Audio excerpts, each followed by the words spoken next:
జిల్లా కేంద్రంలోని కాంగ్రెస్ పార్టీ జిల్లా కార్యాలయంలో కాంగ్రెస్ పార్టీ జిల్లా అధ్యక్షులు విజయజ్యోతి సమావేశం నిర్వహించారు. ఈ సందర్భంగా ఆమె కేంద్రంలోని బీజేపీ ప్రభుత్వాన్ని తీవ్రంగా విమర్శించారు.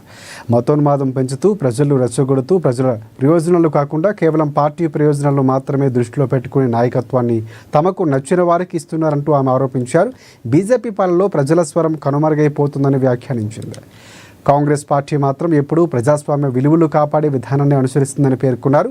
రాహుల్ గాంధీ ఆదేశాల మేరకు జిల్లా స్థాయి నాయకత్వాన్ని ప్రజల నుంచి ఎన్నుకునే విధానాన్ని దేశవ్యాప్తంగా ప్రవేశపెట్టారని వెల్లడించారు.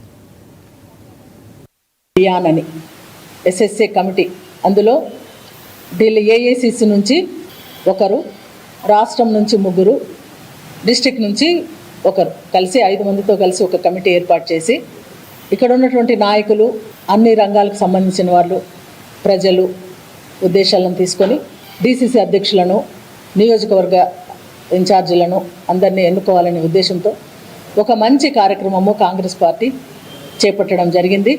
అందులో భాగంగానే రేపు 24వ తేదీ నుంచి 10 రోజులు మన జిల్లాలో ఆ కమిటీ పర్యటించి అందరి అభిప్రాయాలు సేకరించి మంచి నాయకత్వాన్ని పెట్టాలనే ఉద్దేశంతో కాంగ్రెస్ పార్టీ ఒక మంచి కార్యక్రమం చేపట్టింది. కాబట్టి ఇది అందరికీ తెలియజేయాలనే ఉద్దేశంతో ఉత్సాహవంతులైన వాళ్ళు, ప్రజల కోసం పాటుపడాలనే ఆశ ఉన్నవాళ్ళు